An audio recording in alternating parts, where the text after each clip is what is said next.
Fala pessoal, boa noite, boa tarde aí. Quem for assistir depois também, um bom dia. Deixa eu tirar aqui da visão, né? Para não se distraírem com as coisas à minha volta. Nós vamos continuar hoje a live, né? Que nós estamos fazendo sobre 1 Coríntios capítulo 14, tá bom? Lembrando também, eu gostaria de pedir desculpa pela live de domingo. Eu vi as mensagens, sim, eu respondi as mensagens. Teve um problema na gravação lá do áudio. Da pregação, mas a gente está ajustando para que as pregações fiquem melhores. Infelizmente não dá para ajeitar aquele áudio, né? Ali o vídeo ali em si. Dá para ouvir um pouco ainda, baixo, mas dá para ouvir. Mas eu peço desculpa, a gente está tentando melhorar isso. A gente começou a fazer agora as pregações, mas a gente está tentando melhorar isso quanto antes, tá bom? Então, sem mais delongas, para quem não me conhece, sou Nando Rodrigues. Eu estou fazendo essas lives do livro de Corinto, né? Se você ainda não está no grupo, participa do grupo lá, a gente manda conteúdo, manda informações, a gente faz enquete, faz jogos e etc. Então, você vai ser bem-vindo a estar com a gente. Então, antes de tudo, vamos orar a Deus para que Ele possa abençoar essa aula de hoje. Oremos. Pai Santo, Pai Bendito, Pai Glorioso, traz-nos, Senhor, mais um dia, traz-nos pelo Senhor seu amor, sua misericórdia. Deus por esse cuidado, Pai, ser ter nos dado, e agradeço por todos aqueles que tiraram um pouco do seu tempo para estar aqui, para ouvir a sua palavra, para buscar o Senhor. Que isso possa ser um momento edificante e gratificante a Ti. Em nome de Jesus, amém. Então sem mais delongas, vamos para a minha tela. Certo, então estamos aqui em 1 Coríntios capítulo 14, né? Se você não viu as aulas anteriores, veja essa aqui primeiro, depois você pode ir para as outras aulas. Elas estão aí disponíveis no canal, tá bom? Depois eu vou fazer uma playlist certinho também para ter acesso a todas as aulas, para você pegar a sequência ideal. Então vamos lá. A gente vai fazer a leitura primeiro aqui. Vou fazer essa leitura aqui do versículo 1 até o 25, e depois a gente vai tecendo os comentários acerca do que foi lido, tá bom? Então, só um resumo antes, né? Nós falamos na aula passada sobre o amor, né? Sobre como o amor é um dom supremo e o amor, ele não tem fim, né? Ele é uma coisa muito importante no final. Porque os coríntios, eles estavam em um pé de guerra, eles tinham vários dons, todos os dons, mas isso não significava que eles eram unidos, e muito menos significava que eles estavam fazendo bem, né? Então, a ideia de ter dons e capacidades, coisas que parecem sobrenaturais, não significa que você está agradando ao Senhor, que era o que estava acontecendo com a igreja em Corinto. E Paulo repreende esses pontos, porque o principal de tudo deveria ser o amor, né? Como ele coloca. Ainda que eu fale em língua dos anjos, homens, se não houver amor, de nada adianta isso, né? E aí a gente vai para o ponto aqui que ele vai falar sobre os dons espirituais, capítulo 14. Então vamos começar. Versículo 1. Sigam com amor e procure com zelo os dons espirituais, principalmente o de profetizar, pois quem fala em línguas não fala para as pessoas, mas fala para Deus. Ninguém o entende, pois por meio do Espírito fala mistérios. Mas o que profetiza fala para as pessoas, edificando, exortando e consolando. O que fala em línguas a si mesmo edifica, mas o que profetiza edifica a igreja. Eu quero que vocês todos falem em línguas, mas muito mais que profetizem, pois quem profetiza é superior ao que fala em línguas, a não ser que as interpretem para que a igreja receba edificação. Agora, irmãos, se for até aí falando com vocês em línguas, que proveito vocês terão? Se eu não falar por meio da revelação, de conhecimento, de profecia ou de doutrina, e assim, com instrumentos inanimados, como a flauta ou harpa, quando emitem um som, se não emitirem sons bem distintos, como se poderá reconhecer o que se toca na flauta ou na harpa? Pois também, se a trombeta der som incerto, quem se preparará para a batalha? Assim também vocês, se com a língua não disserem palavra compreensível, como se entenderá o que é dito? Porque vocês estarão como que falando ao vento. Sem dúvida, muitos tipos de voz sem dúvida, há muitos tipos de voz no mundo, e nenhuma delas é sem sentido. Mas se eu não entender o que significa o significado da voz, serei estrangeiro para aquele que fala, e ele será estrangeiro para mim. Assim também vocês, visto que desejam dons espirituais, procurem progredir para a edificação da igreja. Por isso, quem fala em línguas, ore para que a possa interpretar, porque se eu orar em línguas e meu espírito de fato ora, mas a minha mente fica frutífera. Que farei então? Vou orar com o espírito, mas também vou orar com a mente. Vou cantar com o espírito, mas também vou cantar com a mente. Se você louva apenas em espírito, como o não instruído poderá dizer amém depois da oração de agradecimento que você fez?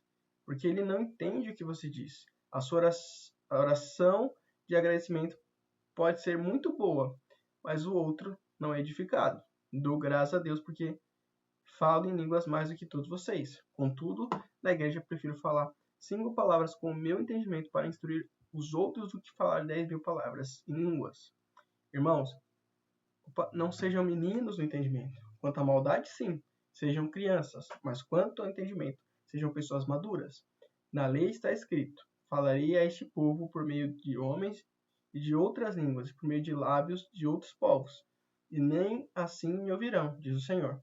Portanto, as línguas constituem um sinal não para os que creem, mas para os que não creem. A profecia, no entanto, não é para aqueles que não creem, sim para os que creem. Assim, se toda a igreja se unir no mesmo lugar e todos se puserem a falar em línguas, no caso de entrarem pessoas não instruídas e não crentes, será que não vão dizer que vocês estão loucos? Porém, se todos profetizarem e entrar ali um não crente ou não instruído, ele será convencido por todos e julgado por todos. Os segredos que ele tem no coração se tornarão manifestos, e assim, prostrando-se com o rosto em terra, adorará a Deus, testemunhando que Deus está de fato no meio de vocês. Certo? Vamos lá. Muitas informações aqui importantes. Primeiro ponto, ó, versículo 1 ao 5, que a gente viu aqui, que vai falar em relação à busca dos ídolos. Então aqui, ó, o dom de línguas só edifica a si mesmo. Isso é um ponto interessante. Primeiro a gente tem que fazer essa distinção. O que é o dom de línguas, de fato? O dom de línguas, ele é um dom que ele é manifesto não com palavras difíceis ou inexistentes. O dom de línguas, ele é manifesto pela capacidade de eu falar outro idioma. Isso é o dom de línguas. Até faz sentido, né? Dom de línguas, eu falar outro idioma. Né? Paulo até coloca aqui, quando a gente vê aqui, ele fala que não existe uma língua que não seja compreensível, né? Cadê?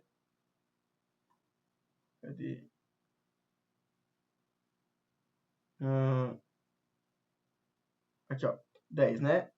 Não há, sem dúvida, muitos tipos de voz no mundo, nenhuma delas é sem sentido. Então, por isso que é importante entender e compreender esse critério, porque o dom de línguas, ele é esse falar em um idioma. E o dom de línguas, ele tinha um propósito inicial importantíssimo. Por quê? Porque a palavra precisava ser pregada para as nações. As pessoas precisavam ouvir falar de Deus em outras línguas, em outros idiomas. E isso foi manifesto e concretizado, constituindo, como ele fala, um sinal para aqueles que não creram. A gente, se eu não me engano, na aula passada a gente viu até Atos 10, né, quando Cornélio e as pessoas gentios começam a falar em outros idiomas, e aquilo constitui um sinal para os judeus de que, peraí, Deus aceitou também esse povo. Então, isso constitui de fato um sinal, e não da maneira como é feito hoje, né? Até porque vão dizer, não, mas é um dom, eu falo a língua dos anjos. E aí a pergunta fica, né? Quando o anjo, né, ele vinha falar com uma pessoa, ele falava uma língua incompreensível? Não. Ele falava uma língua capaz da pessoa compreender a mensagem. Se ele chegasse falando uma coisa e a pessoa não entendesse, do que adiantaria essa mensagem? Então, Paulo está colocando uma lógica que nós temos que ter, que esse dom de línguas, ele teve um propósito, ele teve um meio, ele serviu para algo importante. Mas ele não serve dentro do contexto quando nós estamos em igreja. Quando nós estamos reunidos como um corpo para adoração. Porque ali nós não temos que usar palavras difíceis e incompreensíveis. Nós temos que usar a palavras fáceis que edificam as pessoas. Nosso propósito não é... Imagina se eu estou aqui com vocês e eu começo a querer esbanjar meu vocabulário, usar palavras difíceis. Talvez algumas pessoas não vão entender. Então, a minha missão foi falha, porque eu devia edificar todos que estão ouvindo, mas eu não estou edificando. Né? Então, isso constitui um primeiro passo. O dom de línguas, ele não edifica todos. O profetizar, e também nós temos que entender isso dentro de um contexto maior, né? Deixa eu pôr aqui na minha tela, um contexto maior, profetizar ele tem um objetivo coletivo, de trazer consolo, né? Edificação para os irmãos. E aí, novamente, profetizar, quando nós falamos da ideia de profetizar, nós não estamos falando dessa ideia de que, olha, eu vou profetizar sobre a sua vida, você vai receber bênçãos, dinheiro, até porque nós temos que levar em consideração que nós não merecemos nada de Deus. Nós já recebemos a maior bênção dele, que foi Jesus Cristo na cruz por nós. Se nós recebemos algo de Deus, é pura misericórdia. É pura misericórdia e é algo extra que ele nos dá, vamos dizer assim. Então nós precisamos levar em consideração esse fator. E quando ele está falando sobre profetizar, quando eu estou diante do púlpito, eu estou diante de vocês pregando, eu não venho aqui para falar do Fernando. Eu não venho aqui para falar das minhas virtudes, das minhas capacidades, de quanta bondade eu fiz nesse mundo. Eu estou aqui para falar sobre a mensagem da cruz, sobre Cristo. Lembra que Paulo coloca no início de Coríntios, né? Eu não quis pregar outras coisas, eu quis pregar apenas Jesus Cristo crucificado. Vergonha, né, para os gentios e escândalo para os gentios, né? Quer dizer o quê? Que ele poderia usar seu vocabulário, seu conhecimento, sua capacidade, como ele colocou, né, no texto que a gente viu ali.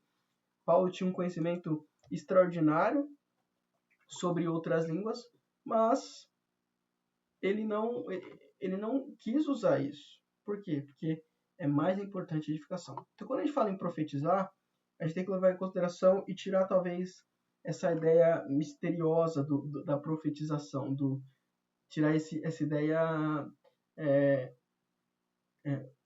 de um negócio místico, né? Mas uma coisa simples. Se eu chego para vocês aqui e digo, olha, Jesus está voltando, eu estou profetizando. Vocês percebem que eu não precisei fazer uma voz emocional, eu não precisei gritar, eu não precisei fazer nada, mas eu profetizei. Então, a profetização, ela se dá sobre aquilo que ainda não aconteceu. E a coisa que ainda não aconteceu, a volta é Jesus. Se nós pregamos, se nós falamos as coisas, é porque nós estamos falando sobre Jesus. Isso é uma profecia. Então, é a partir daí que nós profetizamos. Não sobre... A gente não deve ir para o culto ou para a reunião da igreja com foco em nós mesmos. Infelizmente, nós estamos sendo levados ao evangelho que é muito sobre eu. Eu sou escolhido, eu sou aquilo. Mas o evangelho é muito mais sobre Cristo. A palavra inteira não é sobre Moisés, sobre Adão, é sobre o poder de Deus sobre um homem pecador. O poder de Deus sobre o homem pecador. Então nós temos que levar isso em consideração. As nossas mensagens, devem ser voltados para Jesus. Nós devemos ser esquecidos, né? Que, como João Batista diz, né? Que ele cresça e eu diminua. Cada vez Cristo deve crescer e nós diminuir. Então, o dom de profetizar ele é superior por esse princípio, né? E aí, no caso, como ele fala, o intérprete, né? Era possível fazer o dom, pois ele traria edificação. Mas você vê, é como se estivesse aqui o irmão dos Estados Unidos aqui falando inglês com vocês e ele não soubesse falar português. E aí eu traduziria para vocês isso e tal. Eu não preciso falar aqui em línguas, porque eu entendo, pela lógica, é óbvio que a maioria do público deveria ser brasileiro que está assistindo isso aqui. Pode ter pessoas de outro país? Podem, obviamente. Mas eu estou falando português porque eu acredito que esse seja o público que mais está assistindo isso. Então, por conta disso, eu estou falando português. Agora, se tivesse um irmão dos Estados Unidos falando aqui, provavelmente ia precisar de alguém para interpretar o que ele está falando, para que você pudesse entender. Porque senão você ia sair daqui. Você ia falar, não, você não está entendendo nada, não está me edificando. Então, por que fazer diferente isso em outro lugar. Não faz sentido algum. Dos versículos 6 ao 9, novamente ele traz esse ponto. Não tem proveito falar línguas só por falar. Não é só para me mostrar que eu tenho, olha como eu falo em línguas, como eu sou uma pessoa super capaz e como eu tenho a capacidade de falar em línguas. Não é o objetivo, né? A pregação precisa ser clara. A pregação de Deus, ela deve ser compreensível, ela deve ser acessível. Nós temos hoje no mundo um movimento de pessoas que vivem dizendo, né? Ah, não, Deus pediu para me revelar isso porque nos antepassados não estavam preparados para essa mensagem. Mentira, mentira. Nós temos que entender que, infelizmente, nós evoluímos em tecnologia, nós evoluímos em várias coisas, mas a gente não evoluiu aqui, no pensamento de olhar para Cristo. Nós cometemos os mesmos erros do passado. Eclesiastes traz muito isso, né? Não tem nada que eu olhe e falo assim, olha, isso é novo, isso é tudo do mesmo jeito. Por quê? Porque, novamente, o homem, o ser humano, ele sempre volta ao mal. E ele sempre peca contra Deus. Né? Então, se nós olharmos, de fato, para o mundo hoje e o mundo passado, nós vamos ver o ser humano cometendo os mesmos erros históricos. Né? Então, você vê que o ser humano ele vive um ciclo vicioso de pecado, que só muda quando nós mudamos o ciclo, quando nós nos convertemos. E a conversão é isso, é de mente. É a mente, é o corpo, é tudo. Se converter, se mostrar de fato fiel, sim.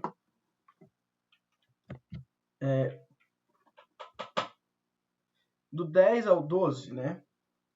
A língua, não existe língua sem sentido, né? A ideia de línguas estranhas, né? Ela vem da ideia de estrangeiro, né? Por quê? Porque é estranho a mim. Não porque não seja válido, mas é estranho a mim. É um idioma que eu não conheço, logo ele se torna estranho. Em nenhum momento você vê que Paulo está falando sobre língua dos anjos, né? Como eu falei no início. Porque o propósito final é edificar a igreja, não é ficar falando palavras sem sentido. Então, de fato, se você for analisar as escrituras, essa ideia de dom de língua dos anjos e línguas estranhas não existe. Não existe. Não existe. Podem mostrar, tentar mostrar, mas você sempre vai ver que é um complemento das escrituras. Não é a própria escritura. Então nós temos que tomar cuidado com esses complementos que muitas vezes contrapõem os mandamentos apostólicos. Porque nós devemos entender isso. Nós vemos segundo a doutrina dos apóstolos. Nós temos que tomar cuidado para não se perder dentro daquilo que os homens colocam muitas vezes, como aconteceu na época de Jesus, né? Vamos lembrar, né? Os fariseus criaram a tradição dos anciões. Hoje a gente vê a mesma coisa na história. Você vê como a história se repete? Os mesmos religiosos criando complementos à tradição, né? Temos que tomar cuidado com isso, obviamente. Do 13 ao 12. Até mesmo que fale em línguas, precisa orar a Deus para conseguir entender. Então imagina falar palavras sem sentido e não saber o que significa, né? É imprudente dizer amém sem entender, né? Imagina você estar ali orando. Normalmente é isso que eu faço também, né? Muitas vezes. Quando o irmão fala alguma coisa, o irmão ora, e eu não entendi o que o irmão fala, eu não falo amém. Não porque eu duvido da índole do irmão, mas eu não entendi. Quando eu falo amém, eu estou concordando, eu estou compactuando, eu estou deixando claro que eu concordo com aquilo que o irmão falou, mas eu não sei o que o irmão falou. E eu tenho que levar em consideração que ele é irmão falho, que ele pode cometer algum erro, assim como eu, obviamente. Mas nós temos que levar isso em consideração e tomar cuidado. Agora nós ficamos falando amém, amém, amém para tudo e nem reflete do que as pessoas estão falando. Isso é perigoso.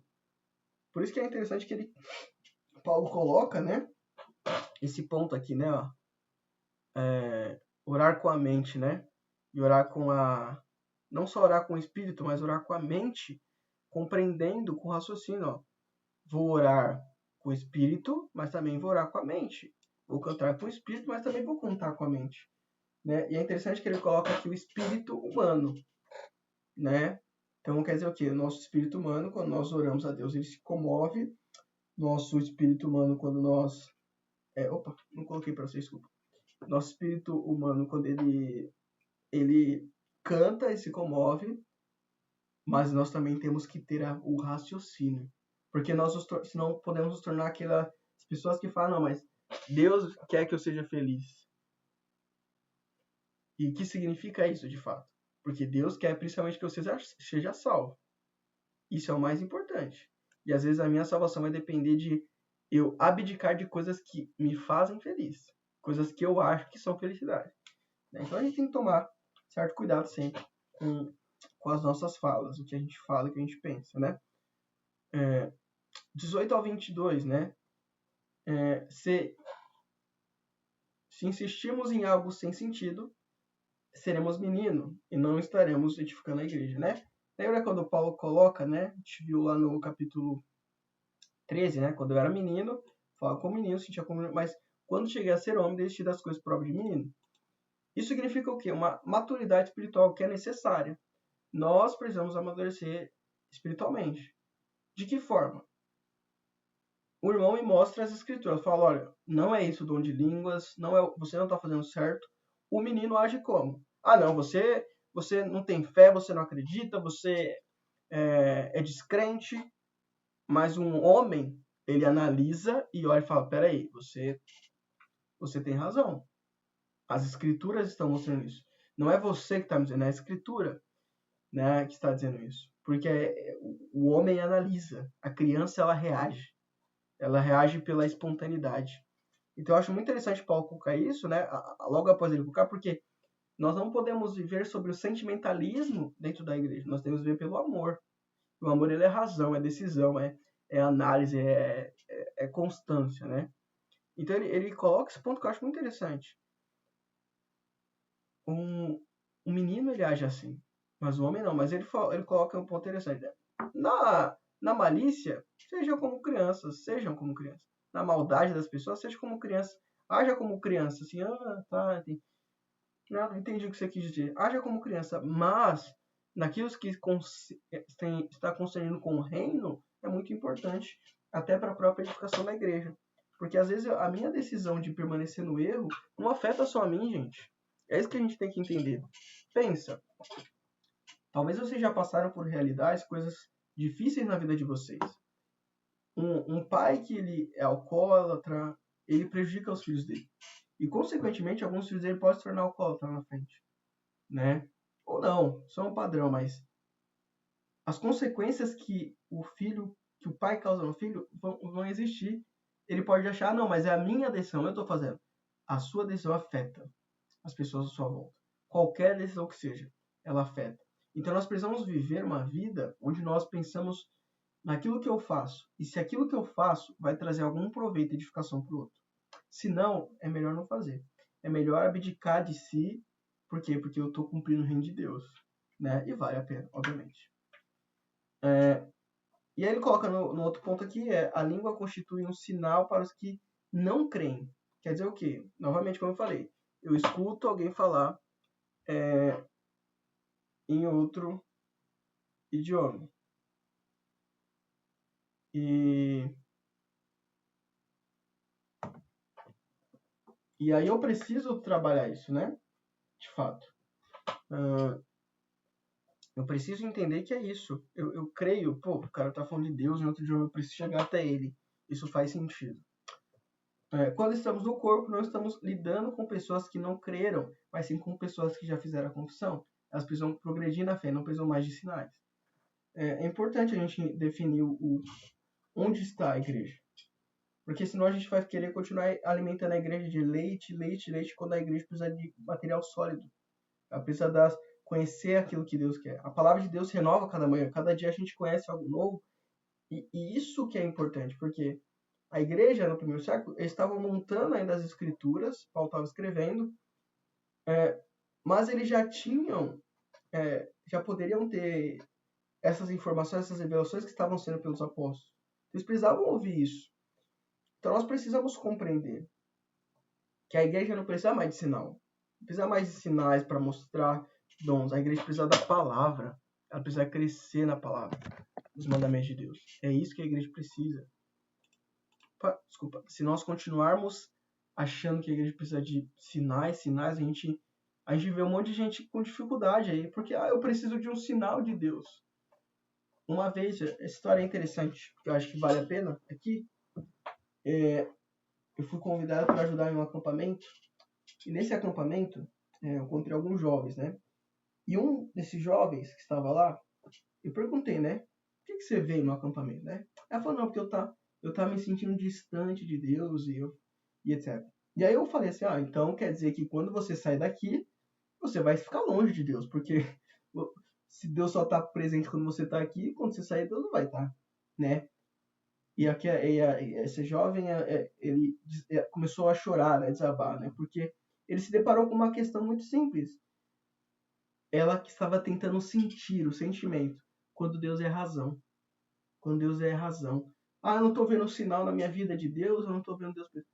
Eu preciso saber que Deus está presente, porque Deus é razão. Imagina aqueles apóstolos sendo perseguidos e mortos. Que Paulo fala? O viver é Cristo e morrer é lucro. Por quê? Porque ele não estava sentindo, provavelmente ele não estava sentindo bem, estava sentindo dor, ele não estava vendo sinais de prosperidade no que o mundo fala. Ele sabia que Deus estava lá. Isso é o mais importante, é o saber, é a consciência versus o coração. É o sentimento versus o raciocínio. Nós precisamos saber que Deus está lá. Isso é o mais importante. Continuando, versículo 23 ao 25, né? Não faz mais sentido o dom de línguas no culto, né? Paulo está querendo deixar isso claro para os irmãos. Eles seriam chamados de loucos e não era uma loucura boa, mas vergonhosa. Não é aquela loucura da cruz. Era a loucura de que não faz sentido. Eles são loucos. Por que eles estão falando em línguas aqui? Imagina tá vindo um visitante, alguém que quer saber e você está falando outra coisa que não faz sentido algum. Não edifica, não faz sentido. Mas a profecia, ela tem o poder de julgar e revelar os segredos do coração. Olha que interessante. Por quê? Quando eu falo, olha, você precisa se arrepender ou você vai para o inferno. Estou profetizando. Você precisa se arrepender ou você será condenado. Estou profetizando, correto? Enquanto isso é um julgamento. Estou julgando a pessoa pela decisão que ela tomará. E isso vai mexer com o coração dela. Então a profecia tem esse papel. Isso é como eu estou simplificando, né? Por quê? Porque a gente tem que tirar essa ideia mística do que é a profecia. Nós temos que deixar claro que os dons dados por Deus não são essas coisas místicas, essas mentiras que pregam por aí. As escrituras estão mostrando como eram os dons e como deveriam ser, né? Voltando, vamos lá. Agora vamos ler do 26 até o 40. Não, até o 40, isso mesmo. 26 ao 40. Que fazer então, irmãos? Quando vocês se reúnem, um tem um salmo, outro tem um ensino, este traz uma revelação, aquele fala em línguas. E ainda outro faz a interpretação. Que tudo seja feito para a edificação. No caso de alguém falar em línguas, que não seja mais do que 2 ou quanto muito 3. Isso sucessivamente. E haja alguém que interprete. Mas, não havendo quem interprete, fique calado na igreja, falando consigo mesmo e com Deus. Tratando-se de profetas, falem apenas 2 ou 3, e o outro julgue. Se, porém, vier uma revelação e alguém que esteja sentado, cale-se primeiro, porque todos poderão profetizar, um após outro, para que todos aprendam e sejam consolados. Os espíritos dos profetas estão sujeitos aos próprios profetas, porque Deus não é Deus de confusão, e sim de paz, como em todas as igrejas dos santos, que as mulheres se conservem caladas nas igrejas, porque não é lhe permitido falar, mas esteja sob missa, como também a lei o determina. Se, porém, querem aprender alguma coisa, perguntem em casa ao seu próprio marido, porque para a mulher é vergonhoso falar na igreja. Por acaso a palavra de Deus se originou no meio de vocês, ou será que ela veio exclusivamente para vocês? Se alguém se considera profeta espiritual, reconheça que é mandamento do Senhor que estou escrevendo para vocês. E se alguém o ignorar, será ignorado. Portanto, meus irmãos, procurem com zelo o dom de profetizar e não proíbam que seja falado em línguas. Tudo, porém, seja feito com decência e ordem. Olha que interessante. Paulo, ele coloca certas limitações, a ordem como deveria ser do culto, assim, né? Obviamente a gente vê algumas diferenças, até pelo contexto da época, né? que são fundamentais a gente compreender. Mas o primeiro ponto, a limitação do uso de dons de língua, né? Ele precisa de um intérprete, né? Senão, não fala nada. É melhor não falar. Por quê? Porque você não vai edificar. O momento ali para edificar. Porque, como ele coloca, Deus é um Deus de paz e não de confusão. E aí ele coloca, em todas as igrejas de Cristo, as mulheres conservem caladas. Eu não vou fazer aqui, pessoal, nenhuma contraposto a isso que Paulo está dizendo. Como, infelizmente, algumas doutrinas fazem, como algumas igrejas fazem. Por quê? Porque eles afirmam que não é o contexto da época. Mas não é o contexto da época. Era o contexto das igrejas em si. Porque olha como Paulo coloca. Como em todas as igrejas dos santos. Quer dizer o quê? Todas as igrejas dos santos, elas tinham esse padrão. Que as mulheres deveriam se conservar caladas. Obviamente, a gente tem que levar em consideração alguns pontos. Primeiro, quando Paulo coloca isso, ele não está desvalorizando a mulher. Até porque o cristianismo ele valoriza a participação da mulher. Quando Paulo coloca esse ponto, ele está querendo dizer que existe uma responsabilidade que é dada ao homem, não à mulher. Cada um exerce um papel. Ele não está falando sobre capacidade. Tirem isso da cabeça de vocês. Quando Paulo escreve isso, ele não está falando sobre capacidade, ele está falando sobre responsabilidade e papel. Cada um tem um papel e responsabilidade. E esse não era o papel da mulher. E outra, nós temos que levar em consideração que a importância da fala. Se nós colocamos um poder maior sobre a fala, nós já estamos errados. Por quê? Porque a prática é fundamental, é mais importante que a fala. Eu posso falar aqui do amor, mas se eu não amo, eu vou chegar diante de Deus e Deus fala, não te conheço porque você não amou. Então a prática é fundamental. Mulheres foram lembradas na Bíblia pela prática. Se nós olharmos o livro de Atos, nós vamos ver rodeado de nuvens de testemunhas de mulheres que foram fiéis ao Senhor. Então nós temos que entender isso. Quando Paulo escreve isso, isso é o mais importante. Isso não é uma questão do contexto da época. Isso é uma questão da igreja, é um padrão da igreja que deveria ser. E eu acho que as afirmações que Paulo fala aqui são muito importantes. Como a lei determina. Eu só vou estabelecer esse ponto, depois eu volto para isso. Ele coloca esse ponto. Ó. Por acaso, a palavra de Deus se originou no meio de vocês, ou será que ela veio exclusivamente para vocês? Por que ele está falando isso? Porque nós temos, infelizmente, algumas doutrinas têm essa ideia de falar, não, mas isso era um contexto da época, era só para os coríntios. Mas o problema é que Paulo só escreveu para a igreja que tinha problema com isso, que era a igreja de Corinto. Ele escreve isso até para Timóteo orientar onde ele estava. Paulo escreveu para a igreja de Corinto porque esse era o problema da igreja de Corinto. Se você tem um problema de alcoolismo, eu não vou falar para você sobre adultério, porque esse não é o tema que você está precisando melhorar. Paulo foi no ponto central, que era o problema daquela igreja, que era esse. E aí ele coloca isso, ó. Reconheça que é mandamento do Senhor o que escreva a vocês. Tudo que está em cima e o que está embaixo. Não vale a pena só eu reconhecer, querer pegar uma parte e fazer outra. Porque aqui que está a sentença. Se alguém ignorar, será ignorado. Se alguém ignorar, será ignorado. Isso é uma sentença muito forte, gente. Quer dizer o quê? Se eu ignoro as escrituras, eu serei ignorado pelo Senhor Deus. Porque Deus trouxe os apóstolos para que eles fundamentassem as escrituras. E eles colocaram. Agora, se eu não quero seguir, então eu serei ignorado também. Então, nós temos que tomar cuidado. Entender todos esses pontos que eu falei. Não é sobre a capacidade. Porque as mulheres são capazes. As mulheres são capazes. É sobre o papel, a responsabilidade que Deus dá a cada um, que é fundamental.